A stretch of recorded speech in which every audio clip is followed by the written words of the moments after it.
오늘의 주요 뉴스입니다.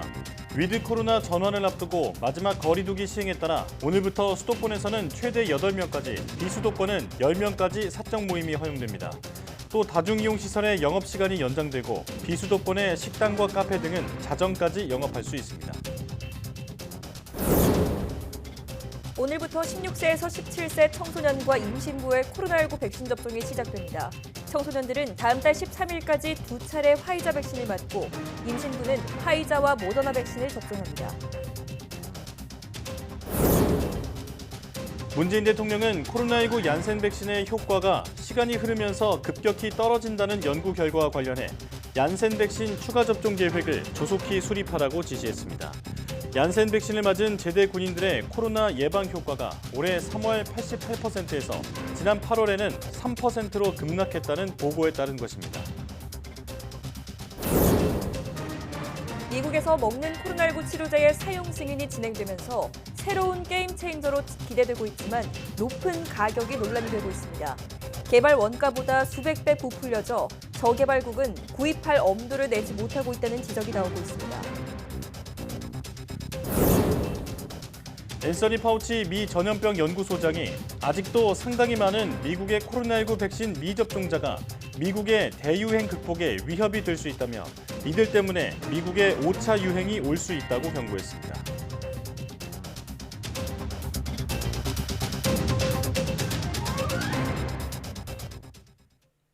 여러분 안녕하십니까? 사이언스 투데이 시작합니다. 정부는 코로나19 유행 규모가 점진적으로 줄어들고 있다며 예방접종의 효과로 평가했습니다. 중앙재난 안전대책본부는 백신 접종률이 올라가면서 감염 전파 차단 효과가 누적돼 유행 규모가 정체 또는 감소 국면으로 나타나고 있다고 밝혔습니다. 사람 사이 접촉 정도를 가늠해 볼 수 있는 이동량은 올라가거나 상당히 높은 수준을 유지하고 있지만 접종 완료율 덕분에 계속 유행이 줄어들고 있다고 진단했습니다. 방역 조치가 완화된 거리두기 조정안이 오늘부터 2주 동안 시행됩니다. 수도권 4단계, 비수도권 3단계로 단계는 그대로 유지되지만 백신 접종 완료자를 중심으로 영업시간과 모임 제한 등이 완화됩니다. 비수도권 식당과 카페는 자정까지 영업할 수 있지만 수도권은 기존 밤 10시 제한이 유지됩니다. 인원 제한과 관련해서는 수도권을 포함한 4단계 지역 다중이용시설에서 미접종자 4명에 접종 완료자까지 포함해 최대 8명 모임이 허용됩니다. 3단계 지역은 접종 완료자 포함 최대 10명까지 모일 수 있습니다. 결혼식은 식사와 관계없이 접종 완료자 201명을 포함해 최대 250명까지 참석할 수 있습니다. 스포츠 경기 관람은 무관중이던 4단계 지역의 경우 접종 완료자에 한해 실내는 20%, 실외는 최대 30%까지 입장할 수 있습니다. 16세에서 17세 청소년과 임신부의 코로나19 백신 접종이 오늘 시작됐습니다. 사전 예약을 마친 청소년들은 오늘부터 전국 위탁 의료기관에서 화이자 백신을 맞고 3주 뒤 2차 접종을 합니다. 오늘 0시 기준으로 대상자 89만 8,514명 가운데 49만 9천 명이 예약을 마쳐 예약률은 55.5%입니다. 임신부 접종 예약자는 모두 2,500여 명으로 전국 위탁 의료기관에서 화이자나 모더나 백신을 각각 3주, 4주 간격으로 2회 접종합니다. 이와 함께 12세에서 15세 소아 청소년들의 백신 접종 사전 예약은 오늘 저녁 8시 시작됩니다. 한편 12세에서 17세 소아 청소년도 오늘부터 자녀 백신 접종이 가능해지며 사전 예약을 하지 않아도 의료기관 예비 명단으로 등록해 당일에 남는 화이자 백신을 맞을 수 있습니다. 문재인 대통령이 코로나19 얀센 백신 접종자에 대한 추가 접종 계획을 조속히 수립하라고 지시했습니다. 문 대통령은 청와대 참모회의에서 얀센 백신의 효과가 시간의 흐름에 따라 급격히 낮아진다는 연구 결과를 언급하며 부스터샷 필요성에 대해 이같이 강조했습니다. 앞서 미국 식품의약국의 자문기구인 백신 생물의약품 자문위원회가 얀센 백신의 기능이 크게 떨어졌다는 연구 결과를 내고 얀센 접종자에 대해 부스터샷을 승인해야 한다고 권고하자 이에 따른 국민 불안감을 고려한 조치로 해석됩니다.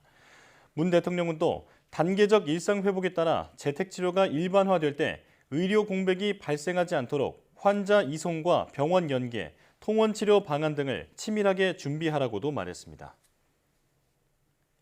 백신 접종률이 높아지고 위드 코로나 시행이 가까워지면서 해외여행에 대한 기대가 더욱 커지고 있습니다. 사이판 여행 상품은 이미 연말까지 예약이 꽉 찼고 유럽 상품도 관심을 끌고 있습니다. 개훈이 기자가 보도합니다.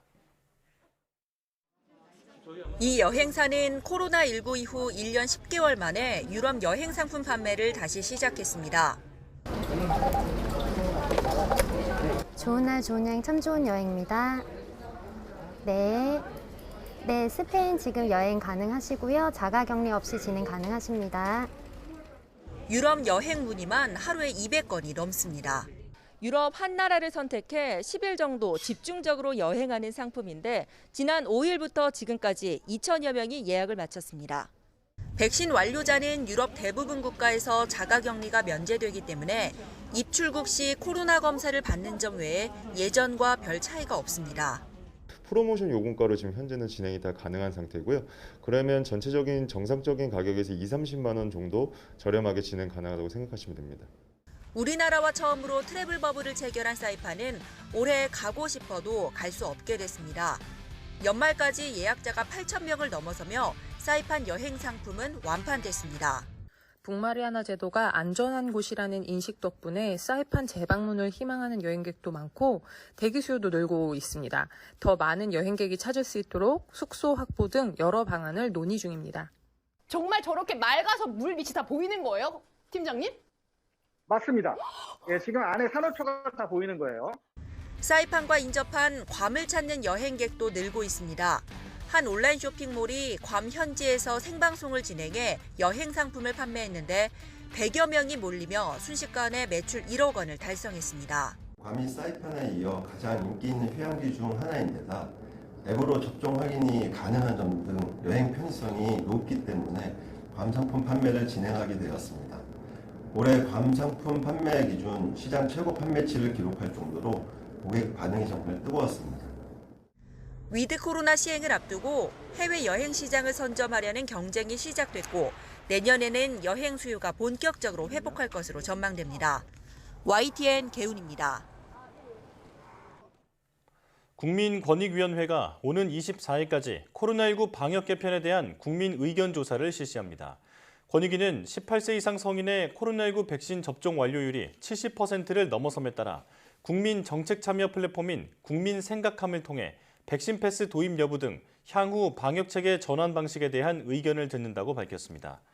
국민 생각함 설문조사에는 백신 패스를 비롯해 현재의 차단 중심 전략 유지 또는 단계적 일상 회복으로의 전환 여부, 신규 확진자 대신 입원 환자나 중증 환자 수 중심의 정보 전달 방식 변경 여부 등의 항목이 포함되어 있습니다. 최근 1년 새 자영업자에서 실직자가 된 사람이 25만 명에 육박한 것으로 나타났습니다. 통계청 경제활동 인구조사 마이크로데이터 분석에 따르면 최근 1년 내에 일을 그만두고 실업자나 비경제 활동 인구가 된 사람 가운데 직전까지 자영업자로 일했던 사람은 24만 7천 명으로 집계됐습니다. 고용원이 있는 자영업자 출신이 4만 1,000명, 고용원 없는 자영업자 출신이 20만 6천 명이었습니다.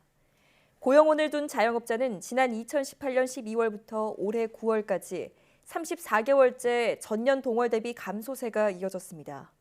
최근 고용이 회복세를 보이고 있지만 숙박, 음식점업 등 대면 서비스업을 중심으로 자영업자의 어려움은 계속되고 있는 것으로 풀이됩니다. 올해 3분기 생활필수품의 가격이 지난해 같은 기간보다 평균 4.4% 오른 것으로 조사됐습니다. 한국소비자단체협의회 물가감시센터는 3분기 생활필수품 38개 품목의 가격을 조사해 발표했습니다. 가격이 가장 높이 오른 건 달걀로 상승률이 70%였고 이어 두부가 16.5%, 햄 11.3%, 식용유 11.2% 순이었습니다. 물가감시센터는 식자재 가격 상승으로 밥상 물가와 함께 외식 물가 부담 역시 커진 것으로 보인다고 덧붙였습니다. 가만히 앉아서도 수천만 원을 버는 방법을 알려주겠다며 부업 광고 영상이 유행하고 있는데요. 유튜브 조회수가 1,000만이 넘을 정도로 선풍적인 인기를 끌고 있습니다. 네, 하지만 실제 광고에서 소개한 코인 파생 상품 거래소 투자자들은 사기 피해를 호소하고 있습니다. 김우준 기자의 보도입니다. 노트 매매 유튜브에 올라온 한 광고 영상입니다. 명품 시계와 고가의 자동차를 자랑하는 한 남성. 원래 게임하시면서 매매하시나 봐요. 아니어서 지금 노트로 돌려놔가지고. 코인 파생 상품 거래소에 가입한 뒤 자신이 개발한 자동 거래를 신청만 하면 가만히 앉아서 수천만 원을 벌 수 있다고 홍보합니다. 수익은 어느 정도 되시는지 알 수 있을까요? 이번 주는 대략 2천만 원 정도요. 한 달 만에 8천만 원 버는 법 등의 제목으로 올라온 광고 조회수는 무려 1,000만 회가 넘었고 거래소 가입자가 줄을 이었습니다. 가입자들은 과연 광고대로 안정적인 수익을 벌었을까? YTN 취재진이 만난 투자자 대부분은 수익은커녕 원금까지 바닥난 상태였습니다.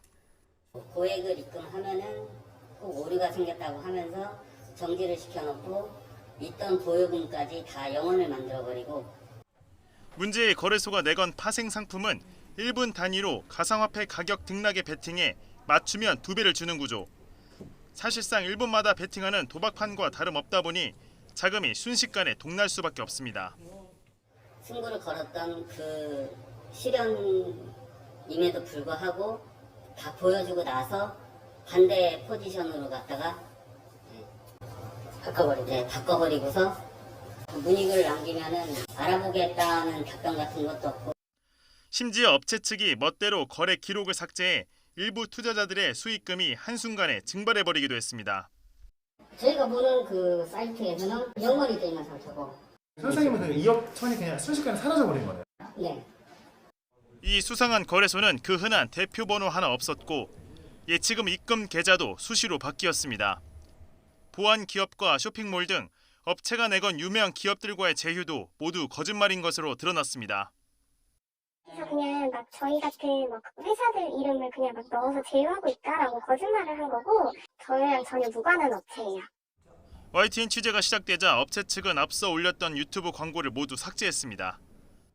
전화기의 전원이 꺼져 있거나 인터넷에 연결되어 있지 않습니다. 유튜브 광고를 통해 거래소에 가입한 투자자 60여 명은 광고 업체와 거래소 측을 사기 혐의 등으로 경찰에 고소할 방침입니다. YTN 김우준입니다.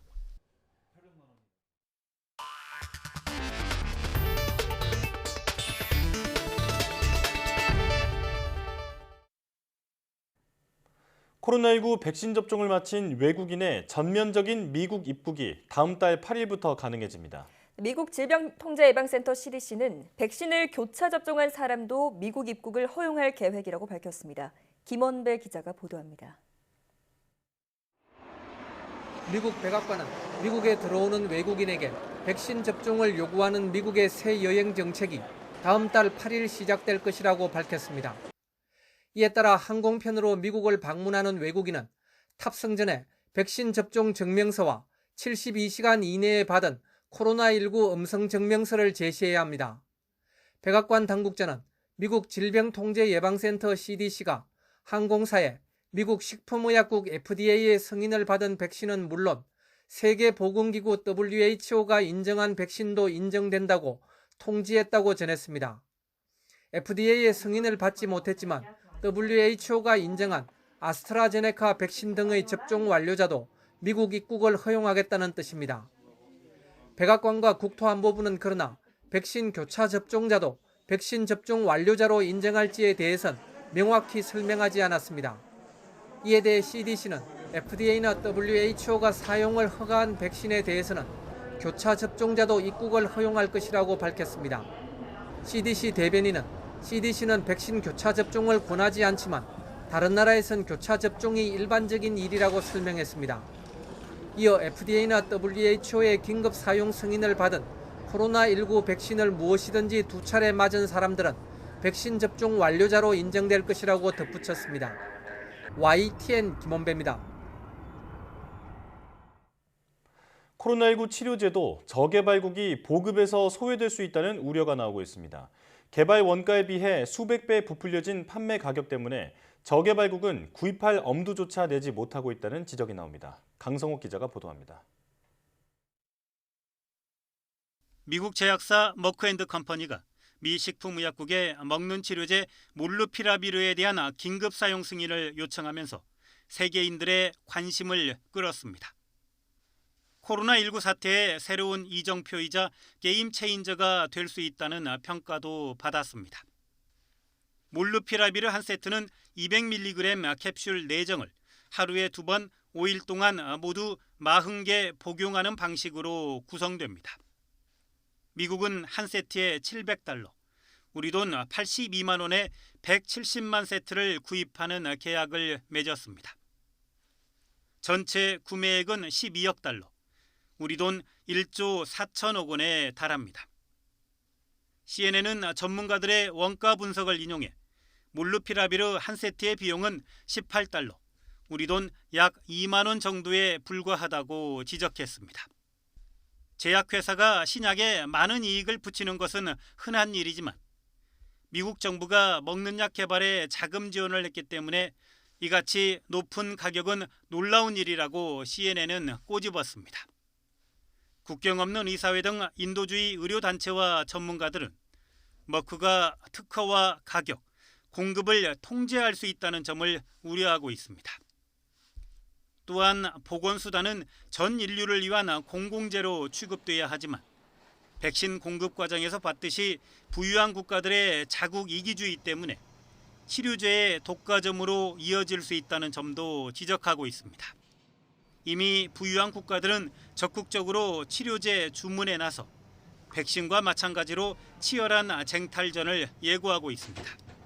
현재 미국과 한국, 호주 등 10개 국가가 머크와 구매 계약을 체결하거나 계약을 위한 협상을 진행하고 있는 것으로 알려지고 있습니다. CNN은 상대적으로 백신 도입이 늦었던 아시아 국가들이 똑같은 실수를 반복하지 않기 위해 먹는 치료제 확보를 서두르고 있다고 분석했습니다. YTN 강성욱입니다. 베트남 정부가 미국 제약사인 화이자에 코로나19 치료제 생산을 위한 공조를 하자고 제안했습니다. 베트남 뉴스통신에 따르면 핫김 응옥 주미 베트남 대사는 최근 화이자의 교역 담당 임원인 스티븐 클레이스를 만나 이같이 요청했습니다. 이는 치료제 생산 시설을 베트남 현지에 유치하거나 기술 이전을 추진하려는 의도로 풀이됩니다. 앞서 화이자는 지난달 27일 알약 형태의 코로나19 치료제 이상 임상시험에 들어갔다고 발표한 바 있습니다. 성인 인구 91.4%가 코로나19 백신 2차 접종까지 완료한 말레이시아 정부가 이달 말 100% 접종을 목표로 남은 접종 거부자들에 대한 전방위 압박에 나섰습니다. 말레이시아 보건부에 따르면 카이리 자말루딘 보건부 장관은 유감스럽게도 백신 접종을 받지 않기로 선택한 사람들은 우리가 삶을 매우 힘들게 만들 것이라고 경고했습니다. 건강상의 이유로 백신 접종을 받지 못하는 국민은 괜찮지만 본인의 선택으로 백신 접종을 거부한 이들에 대해서는 다양한 제재를 추진할 것이라고 밝혔습니다. 말레이시아 정부는 백신 접종 거부자들의 쇼핑몰과 식당 입장을 금지하는 것은 물론 자비를 들여 장기적으로 코로나 검사를 하도록 의무화할 계획입니다. 뉴질랜드 보건당국은 최대 도시인 오클랜드 지역에서 코로나19 델타 변이가 기승을 부리며 경보 3단계를 2주간 더 연장한다고 밝혔습니다. 뉴질랜드 언론에 따르면 저신다 아던 총리는 기자회견을 열고 오클랜드 지역에 대한 경보 3단계를 최소 2주 연장할 것이라고 발표하고 언제까지 이런 상태가 계속될지는 정확히 알 수 없다고 덧붙였습니다. 오클랜드 북부 노스랜드 지역에 내려진 3단계는 19일 자정을 기해 2단계로 내리고 와이카토 지역에 내려진 3단계도 오는 22일 재조정 여부를 검토해 결정할 것이라고 발표했습니다. 뉴질랜드의 나머지 지역은 전부 현재 경보 2단계 아래에 있습니다.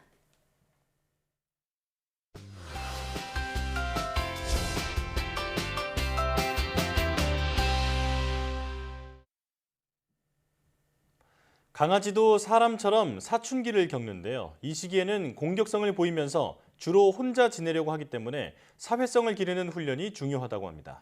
네, 오늘 슬기로운 펫생활에서는 사춘기 반려견의 문제 행동과 이를 교정하는 훈련법에 대해 알아보겠습니다. 화면으로 함께 만나보시죠. 집안의 사랑을 독차지한다는 귀여운 포메라니안 방비. 하지만 집을 방문한 외부인을 향한 공격성은 물론 처음 보는 개들을 향한 공격성까지 보인다고 하는데요. 외부인과 낯선 개에게 공격적인 반려견의 문제 행동 교정하는 법. 슬기로운 펫 생활에서 알아봅니다. 오늘의 주인공을 찾아간 곳은 서울시 동작구. 네, 안녕하세요. 밤비부입니다. 이쪽이 밤비고요. 네, 3살 여자아이입니다. 좀 예쁘게 생겼네요? 네, 인기가 많아요. 네, 예뻐서 어디 가나. 부부의 넘치는 사랑을 받고 있다는 귀염둥이 밤비. 하이파이. 알지. 우리 밤비는 어떻게 키우게 되신 거예요? 반려동물을 입양을 해야겠다라는 생각을 절대 안 하고 그냥 구경을 갔는데 데이트하다가 이제 막 강아지들을 둘러보다가 유독 이 밤비만 저희가 이제 손 이렇게 냄새 맡으라고 강아지들 이렇게 하는데 밤비만 이제 관심을 안 보이더라고요. 한번 보고 싶다고 얘가 그냥 괜히 뭐 그런 느낌이 가가지고 딱 내려놨는데 너무 이제 그때는 활발하게 막 좋아하고 저랑도 놀고 와이프랑도 놀고 막 쫓아다니고 그래가지고 그때 그냥 되게 즉흥적으로 결정을 하게 됐죠. 우연한 첫 만남을 계기로 새로운 가족이 됐다는 밤비. 어느덧 밤비와 함께한 지도 3년의 시간이 흘렀다는데요. 하지만 밤비를 키우면서 피아노 교습 일을 하는 보호자에게 한 가지 고민이 생겼다고 합니다. 밤비가 제 생각에 약간 두 얼굴인 것 같아요. 조금 이따가 학생들 이제 오면은 보시면 아마 아실 거예요. 밤비에게 두 가지 얼굴이 있다고요? 궁금증이 커지던 찰나. 초인종 소리가 울리자 밤비가 갑자기 흥분하기 시작하는데요. 반기는 건가요? 이렇게 막 갑자기 흥분하네? 학생들 이렇게 오면은 항상 흥분하더라고요. 이렇게 숨소리가 좀 거칠어지고. 어머나, 밤비야 너 왜 그래? 그러다가 학생이 안으로 들어오자 발을 쫓아다니며 달려들기 시작하는데요. 뭐 우는 거 아니에요 이거? 오직 학생들이 움직일 때만 공격적인 반응을 보인다는 밤비. 어느덧 수업이 시작되고 아름다운 피아노 선율이 집안 전체에 울려 퍼집니다.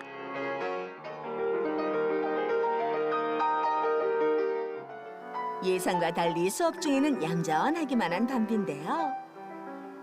두 얼굴의 밤비라더니 정말 그런가 봅니다.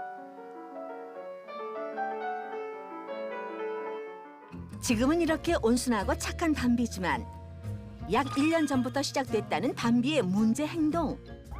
학생들이 오면 짖는 건 기본.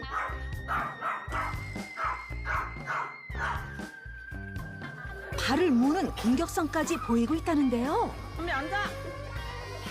항상 발을 이렇게 좀 물려고 하는 그런 습성이 있어가지고 이게 본인의 질투심 때문인지 뭐 화를 표출하는 건지 아니면 반갑다고 하는 건지 저희도 그 부분은 아직 잘 모르겠습니다. 근데 그날 오후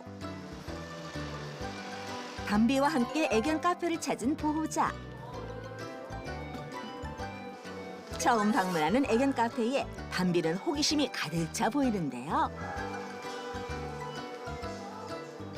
그때 강아지 친구가 밤비에게 인사를 건네지만 이내 보호자 곁으로 피해버리는 밤비. 오로지 보호자 곁만 졸졸 쫓아다니는 모습인데요. 우리랑 같이 친구랑 좀 놀아봐. 놀러 왔는데, 보통 다른 강아지들은 이제 다른 강아지들하고 놀고 싶어 하잖아요.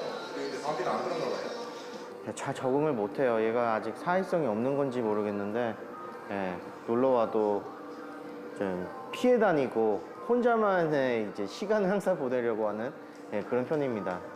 밤비에게 새로운 친구들을 인사시켜 줘보지만 심기가 불편해 보이는 밤비. 아니야, 괜찮아. 친구잖아.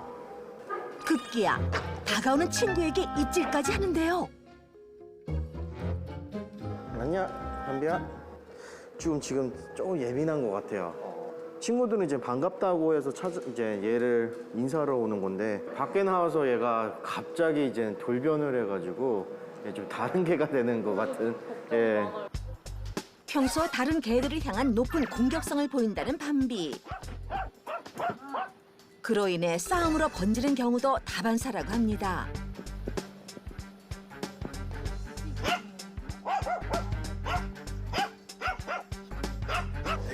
좀 오시는 편인가요? 네, 저희 애견 카페는 되게 자주 가고요. 주말마다 항상 가려고 하는데 이제 보시다시피 이제 저희 밤비가 이렇게 막 즐기지 못하고 먼저 이제 공격하려고 하니까 저희가 이제 좀 그런 것 때문에 고민이 많이 되고 좀 아무래도 좀 보람을 좀 못 느끼게 되는 그런 기분이 들기도 하죠. 예. 친구 인사해봐. 어? 싫어? 왜? 놀러 온 거잖아. 어?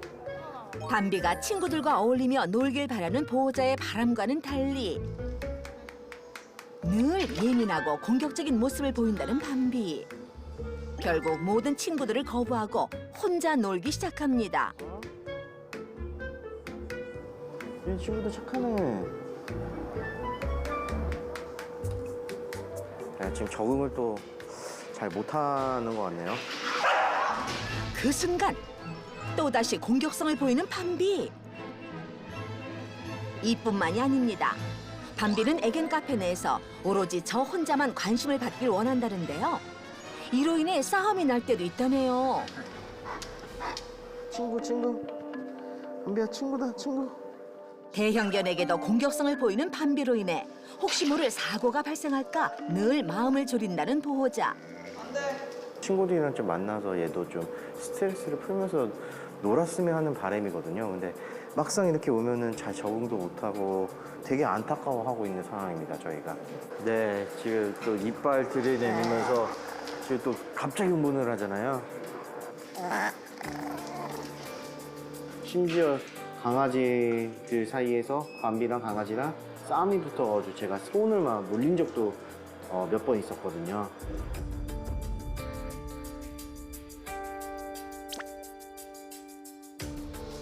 다른 데 가면 사실 계속 안고 있으면 버릇 안 좋아진다는 얘기를 많이 들어서 거의 이렇게 안고 있지 않거든요. 네. 그런데도 계속 이렇게 올라오려고 계속 요구하고. 보호자의 많은 노력에도 밤비의 문제 행동은 고쳐지지 않는 상황. 많은 강아지 친구들을 뒤로 한 채 오로지 보호자 뒤만 쫓아다니는 밤비. 이 모습을 지켜보는 보호자의 걱정도 점점 커져만 간다는데요. 순한 양 같은 얼굴 뒤에 숨겨진 밤비의 공격성. 과연 교정될 수 있을까요? 직접 밤비의 문제 행동을 파악하기 위해 낯선 개들이 있는 환경을 준비한 전문가. 역시 평소처럼 새로운 친구들을 피하기 바쁜 모습입니다. 싫어하네요. 표현을 확실하게 하네, 그죠? 얘는 마음에 드나 봐. 그죠? 얘는 마음에 드나 봐요. 첫 번째, 애견 카페라는 공간이 어떻게 보면 강아지들한테는 그렇게까지 좋은 공간이 아닐 수도 있어요. 자, 처음에 들어왔을 때 엄마 아빠한테 의지하지 않고 혼자서 조금 더 활동할 수 있는 부분을 만들어 주시는 게 적응하는 데는 조금 더 도움이 될 수 있고요. 한번 놔두고 한번 나가 보실까요? 네, 그럴까요? 가장 먼저 낯선 장소에서 반려견이 혼자 적응할 수 있는 시간을 만들어주는 건데요. 눈앞에서 보호자가 사라지자 당황한 기색이 역력한 밤비. 하지만 이내 얌전히 기다리는 모습입니다. 혼자 있어 봤는데 지금도 시간만 좀 지나면 잘 적응할 것 같거든요. 밤비가 스스로 장소에 대한 적응을 마쳤다면 그 다음은 보호자가 함께 해줄 차례. 자, 이제 두 번째는 역할을 만들어 주는 건데 처음에 낯선 장소에 가시게 되면은 줄을 잡으시고 적응할 때까지 천천히 계속 돌아주시는 게 좋아요. 반려견의 예민도를 낮춰주기 위해 보호자가 낯선 장소를 함께 천천히 걸어주는 건데요. 이렇게 원래는 이제 집요하게 쫓아오면 으르렁대는데 지금 으르렁대지 않는 이유가 뭐예요? 계속 움직이시니까. 그동안 곧바로 공격성을 표출했던 밤비. 확실히 이전과는 다른 반응이죠. 어느 정도 하면 적응됐냐고 판단하냐면 이렇게 돌아갔을 때 처음 한 바퀴는 계속 따라다닐 거야. 근데 두 번, 세 번, 네 번 돌다 보면은 조금씩 영역이 넓어져 얘가. 보호자를 따라 다시 걷기 시작하는 밤비. 그렇게 혼자 시간을 보내다가 당연히 오는 거에 대해서 처음 보는 개와 인사까지 나누는데요. 얘는 마음에 드나 봐. 그죠? 집착하면서 막 따라오는 애가 있더라도 그냥 그런 애도 있는 거예요. 근데 우리 영역은 움직이니까. 하지만 그때 또다시 공격성을 보이는 밤비. 이게 왜 그래요? 멈춰 있기 때문에. 그러니까 계속 움직이면 이런 일이 발생될 수가 없어요. 그리고 또 다른 문제 행동. 집을 방문하는 외부인을 향한 밤비의 공격성이었는데요. 밤비는 이제 오는 사람마다 그 발을 쫓아가고 절대 하우스 이런 거는 지켜지지도 않고 가만히 있지는 않죠. 오늘은 일일 시범견 초파가 올바른 하우스 트레이닝을 알려줄 거랍니다. 하우스에 대한 개념을 가질 수 있는 내용인데 매일매일 들어갈 때마다 먹을 거 주면서 연습을 하시는 건 아시죠? 그래서 하우스 연습 지금까지 해오셨으니까 그렇게 만들어주시고 그 다음에 뭐야? 엎드려. 내리면 엎드리죠. 그러고 나서 기다려 해놓고 줄은 뒤로. 그리고 누가 지나다니던 이 행동이 이루어질 수 있게 연습하셔야 되는. 애착 공간이니까 들어가면 항상 좋은 일이 생겨야 되고 어떤 일이 발생됐을 때는 하우스로 갈 수 있는 연습들을 좀 중점적으로 해주시면 좋습니다. 처음에는 여기 올라가는 것 자체도 지금 힘들어요, 이렇게. 먼저 밤비의 이름을 불러 방석 위에 올라오도록 해주는데요. 올라가면 앉아시켜주시고 여기 봐야 돼로 계속해서 쳐다볼 때마다 먹을 거 꾸준하게. 아이 컨택트 시 간식 보상은 필수. 하우스. 하우스. 오. 하우스라는 말에 스스로 방석 위로 올라가는 밤비. 아우 정말 대단합니다. 자, 근데 여기서 이제 업그레이드 지나가 볼게요. 이렇게 한 바퀴 돌아볼게요. 보호자의 움직임에도 가만히 기다리는 밤비. 앞으로의 변화가 기대되는 시점입니다. 네, 이게 너무 저희가 복잡하게 생각했던 것 같고요. 사실 이런 전문적인 이런 훈련 방식을 좀 몰랐었으니까 저희는 너무 고민만 많이 했던 것 같고 사실 실천을 좀 많이 안 했었던 것 같아요. 그래서 지금은 좀 실천 위주로 좀 훈련을 좀 해봐야겠다는 생각이 들고 있습니다. 솔루션 이후 놀라운 변화가 찾아왔다는 밤비. 밤비로 와. 이제 더 이상 외부인을 향한 공격성을 보이지 않는다는데요. 앞으로 보호자와 함께 집에서나 밖에서나 행복하고 편안하게 지내길 바랄게.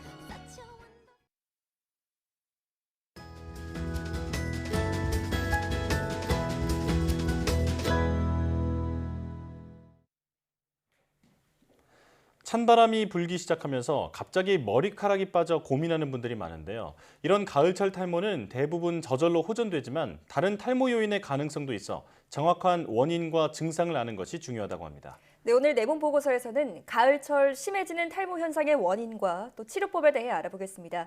분당 서울대병원 피부과 신정원 교수 스튜디오에 모셨습니다. 어서 오십시오. 안녕하세요. 네, 나와주셔서 고맙습니다. 탈모 환자들이 가장 두려워하는 계절이 바로 가을이라고 하는데요. 왜 다른 계절보다 가을에 갑자기 머리카락이 이렇게 많이 빠지는 건가요? 네, 실제로 탈모를 호소하면서 내원하시는 환자들이 가을에 더 많아집니다. 네. 그 이유는 우리의 모발도 어느 정도 계절을 타기 때문인데요. 우리의 모발은 일정한 성장 주기를 반복하게 되는데 크게는 활발하게 자라나는 생장기와 성장을 멈추고 쉬었다가 빠져나가는 휴지기로 나눌 수가 있습니다. 네. 여름철에는 아무래도 모발이 강한 자외선에 노출되는 경우가 많은데 자외선은 자라나던 생장기의 모낭을 빠지는 휴지기로 이행시키는 요인 중에 하나입니다. 예. 또 여름철에는 땀과 같은 분비물이 두피에 자극을 줘서 두피 상태가 나빠지는 경우가 흔한데요. 이러한 영향은 가을이 시작되면서 탈모로 나타나게 됩니다. 네. 또 늦여름부터 가을에 걸쳐 낮이 짧아지고 밤이 길어지면서 모발 주기에 영향을 미쳐서 휴지기 모낭의 비율이 일시적으로 늘어나는 것도 가을철 탈모의 원인 중에 하나입니다. 네. 자, 탈모와 계절의 관계에 대해서 좀 말씀을 해주셨는데 그럼 계절과 관련된 이 휴지기 탈모는 일반적인 탈모와 어떤 차이점이 있는 건가요? 네, 탈모는 아주 다양한 원인들에 의해서 발생할 수가 있는데 그 원인에 따라서 나타나는 증상도 굉장히 달라집니다. 네. 가장 흔한 질환이 3가지가 있는데 그중에 하나가 휴지기 탈모입니다. 사람의 두피에는 평균적으로 모발이 10만 개 정도 있는데요. 네. 이 중에 10% 정도가 휴지기에 들어가 있습니다. 휴지기가 평균 3개월 정도 지속된다고 하면 하루에 빠질 수 있는 모발의 수를 계산해 보면 약 100개가 되는데요. 네. 따라서 하루에 한 100개 정도 빠진다. 이 정도는 정상 범주에 속한다고 할 수가 있습니다. 그런데 휴지기 탈모는 휴지기 모낭이 비율이 10%가 아니라 20%, 30% 정도로 정상보다 훨씬 많아지면서 생기는 탈모로 환자들은 평소보다 머리가 2~3배 많이 빠져요 라고 호소하게 됩니다. 예. 원형으로 빠지거나 특별한 부위에 국한돼서 빠지는 것이 아니라 두피 전반에 걸쳐서 발생합니다. 대개의 경우는 탈모가 시작되기 1~2달 정도 전에 감염이나 수술, 약물, 갑상선 질환, 급격한 체중 감량 등의 특별한 원인이 있는 경우가 많은데요. 다행히 이제 별 치료를 하지 않아도 대부분 3에서 6개월 정도에 걸쳐서 저절로 좋아지게 됩니다. 네. 일단 그 3가지 원인 중에 하나로 휴지기 탈모를 말씀해 주셨고 이거는 보통은 저절로 회복이 된다 말씀해 주셨는데 자 그렇다면 이제 남은 2가지가 문제일 것 같거든요. 네. 어떤 게 있나요? 네, 나머지 2개 중에 하나가 이제 먼저 원형 탈모입니다. 네. 원형 탈모는 일종의 자가 면역 질환인데요. 원래는 외부의 해로운 환경과 맞서서 내 몸을 지켜내는 자신의 면역 세포가 뭔가 잘못돼서 엉뚱하게 자신의 모낭을 공격해서 탈모가 발생하게 됩니다.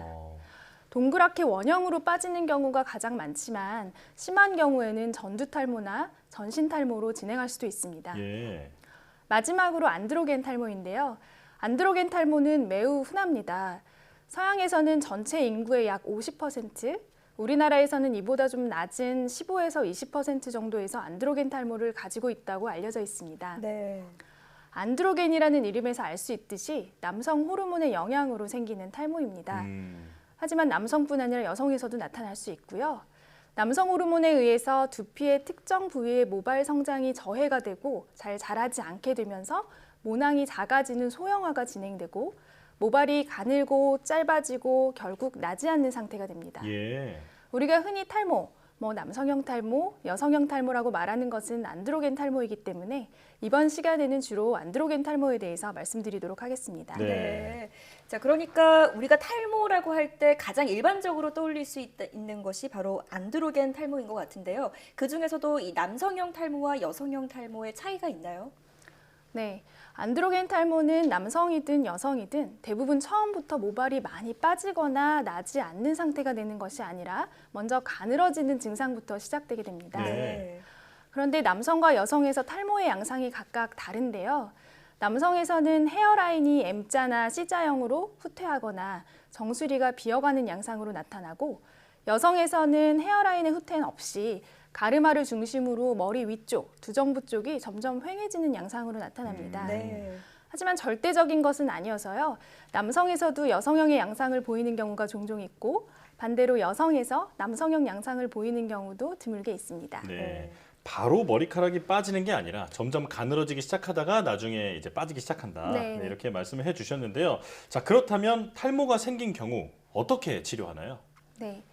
남성 같은 경우에 안드로겐 탈모의 치료는 크게 어렵지 않습니다. 네. 탈모의 원인이 되는 남성 호르몬인 디하이드로 테스토스테론의 생성을 억제하는 피나스테라이드나 듀타스테리드 약물을 복용하면은 많은 경우 효과를 볼 수 있는데요. 환자의 90% 정도에서는 적어도 탈모의 진행이 멈추게 되고요. 60에서 70% 정도에서 복용 전보다 탈모가 개선될 수 있습니다. 네. 이 외에 미녹시딜 도포제를 사용하거나 모발 이식을 함께 할 수도 있습니다.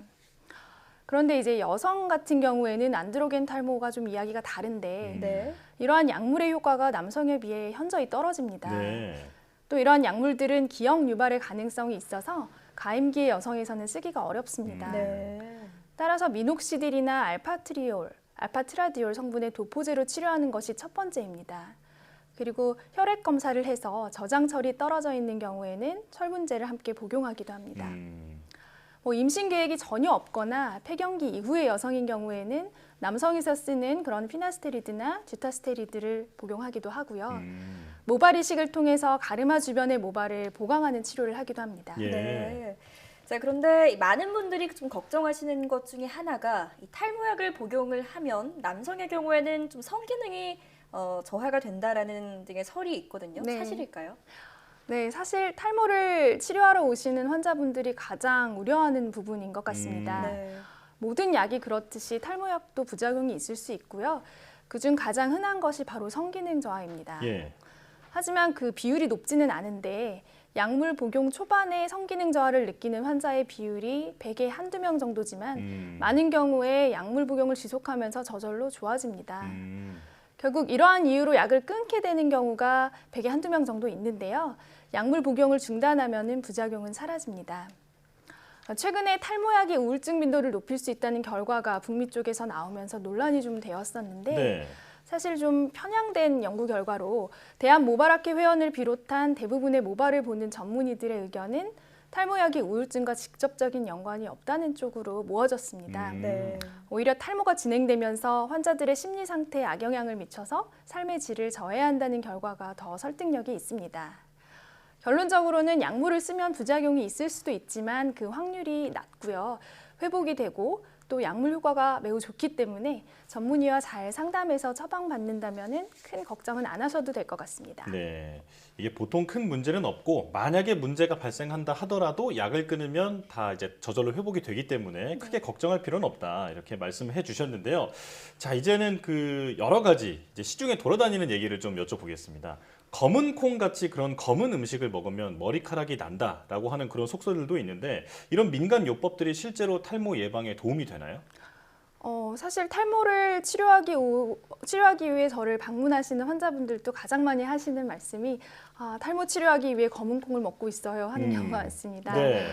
그런데 이제 검은 콩에는 사실 단백질이 풍부하고 이러한 성분들이 모발을 튼튼하게 자라는데 도움이 주기는 합니다. 하지만 안드로겐 탈모에 대해서는 그 효능이 검증되진 않았습니다. 네. 따라서 복용해서 나쁠 것은 없지만 큰 도움이 되지 않는 경우가 많습니다.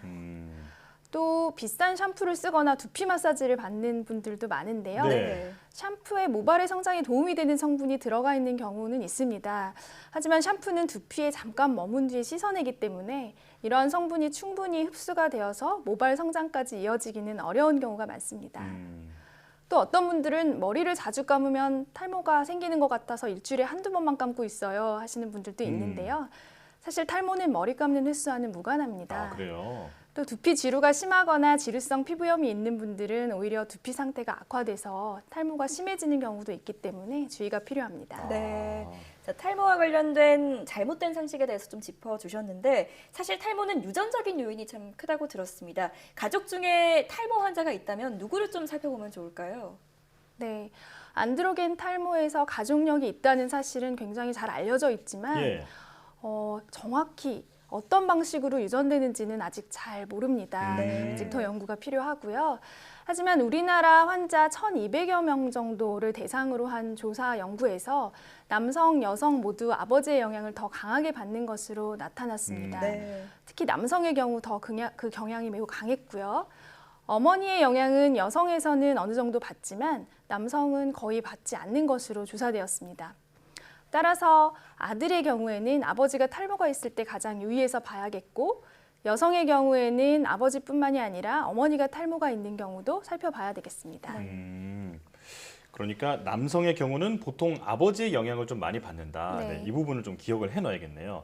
자, 그렇다면 탈모를 사전에 진단해서 증상 악화를 예방할 수 있는 방법은 없을까요? 네. 안드로겐 탈모는 처음부터 모발이 많이 나지 않거나 빠지는 상태가 되는 것이 아니라 먼저 가늘어지는 증상부터 시작되는 경우가 많습니다. 네. 남성의 경우에는 헤어라인이나 정수리의 모발, 여성에서는 가르마 중심으로 모발이 힘이 없어지거나 가늘어지지 않는지 살펴보는 것이 도움이 됩니다.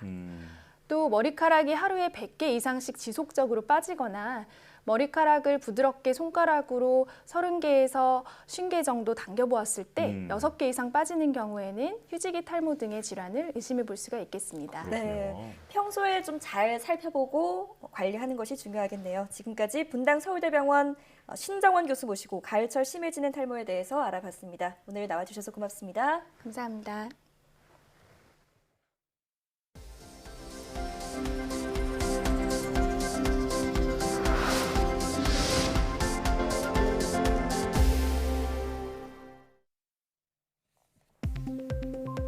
고혈압 등 대사증후군 위험 요소가 코로나19 환자의 합병증 위험을 높이는 것으로 나타났습니다. 고려대학교 안암병원 연구팀은 국내 코로나19 환자 4,000명을 분석한 결과 대사증후군 위험 요소가 하나씩 추가될 때마다 코로나19로 인한 중증 합병증이 생길 위험이 13%씩 증가했다고 밝혔습니다. 대사증후군 위험 요소는 고혈당과 고혈압, 중성지방 과다, 복부비만, 고밀도, 지단백 콜레스테롤의 혈중 수치 미달 등 심장 질환과 같은 건강 문제를 일으킨다고 알려진 5가지입니다. 국립과천과학관은 친환경 온라인 게임인 식단 속 탄소 줄이기를 출시했다고 밝혔습니다. 이용자는 게임을 통해 쌀밥이나 고등어구이 등 모두 19가지 음식의 생산이나 조리 과정 중 탄소 발생량을 학습하고 탄소 발생을 줄일 방법을 익힐 수 있습니다. 게임은 국립과천과학관 홈페이지에서 무료로 이용할 수 있습니다.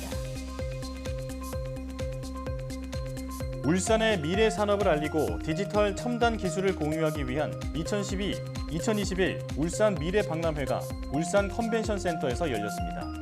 이번 행사에는 3차원 가상세계와 증강현실, 인공지능 기술을 활용한 식물 재배와 치킨 로봇 푸드트럭 등의 기술을 살펴볼 수 있는 전시 부스가 운영됐습니다. 또 미래 생활과 트렌드를 주제로 전문가 강연과 초중고생을 대상으로 한 소프트웨어 체험 교육이 진행됐습니다. 멸종 위기종인 푸른 바다 거북이 포항 앞바다에서 숨진 채 발견됐습니다. 포항해양경찰서는 17일 낮 12시 50분쯤 경북 포항시 청하면 월포해수욕장 주변 해안가에서 바다거북 사체가 발견됐다고 밝혔습니다. 푸른 바다거북은 길이 75cm, 둘레 92.3cm로 확인됐습니다. 경찰은 국제 멸종위기종인 푸른 바다거북 사체를 국립해양생물자원관에 인계해 연구 목적으로 활용할 예정입니다.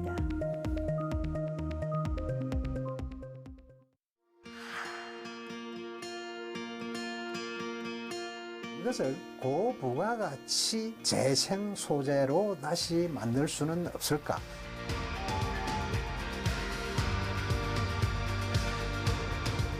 태양광으로 연료나 혹은 유용성 화합물의 정부치를 만드는 것입니다.